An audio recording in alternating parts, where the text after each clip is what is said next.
অনেক অপেক্ষার পর উত্তেজনা ও সাহস নিয়ে রওনা দিলাম সুন্দরবনের উদ্দেশ্যে। আমাদের যাত্রাপথটি ছিল শিয়ালদা থেকে ক্যানিং। এই যে আমাদের বন্ধুরা, বন্ধুদের সাথে এটা আমার সেকেন্ড ট্রিপ, আর রয়েছে এখানে আমরা 5 জন বন্ধু। Oh my God.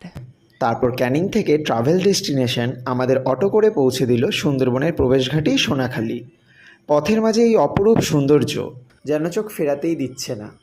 এতগুলো বোটের মাঝে আমরা খুঁজে নিলাম আমাদের বোট এমবি রাবিয়াকে। সোনাখালি ফেরিঘাট থেকে এই বোটগুলো রওনা দেবে সুন্দরবন পাখিরালয়ের উদ্দেশ্যে। তারপর বোটের নিচে নেমে গেলাম লাগেজগুলো রেখে একটু বিশ্রাম নিতে। রেস্টরুম, কিচেন, ওয়াশরুম নিয়ে বেশ অনেকটাই বড় এই বোটটা। এখানে হচ্ছে রন্ধনশালা। দেখা যাক কী কী অপেক্ষা করছে। সবকটি নৌকোই এবার তৈরি রওনার জন্য। বোট ছাড়ার পরে হাতে এলো গরম গরম লুচি, আলুর দম আর মিষ্টি।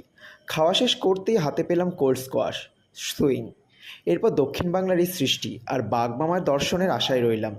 এই কাকুই আমাদের সব বলছিলেন সুন্দরবনের ব্যাপারে। এই প্রথমবার বন্ধুদের ইচ্ছেতে আমার এই ব্লগটি বানানো, এক রাশ কৌতূহলের সঙ্গেই। প্রথম দিনের এত উৎসাহ, সাথেই আবার গরম চা। নৌকোর সামনে থেকে এই যে দৃশ্যটা, না হলে হয়তো বুঝতেই পারতাম না। চলে এলো গরম গরম আমুদিবাজ ভাজা। খাবার শেষে পৌঁছে গেলাম হ্যামিল্টন সাহেবের বেকন বাংলোতে। সাথেই ছিল রবি ঠাকুরের বাংলো বাড়ি। আবার বোটে ফিরেই দুপুরের খাবার: ডাল, ভাত, লেবু, চিংড়ি মালাইকারি, কচুর শাক, সর্ষে ইলিশ, চাটনি, পাঁপড়। সন্ধেটা আসায় বুঝতে পারলাম সুন্দরবনের এই সুন্দর ঐতিহ্য।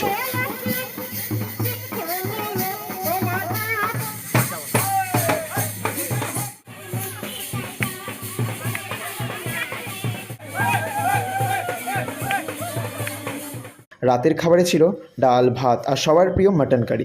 আমাদের রিসর্টটা কতই না মনোরম, আমার তো বেশ লেগেছে। আবার আসবো নেক্সট পার্ট নিয়ে।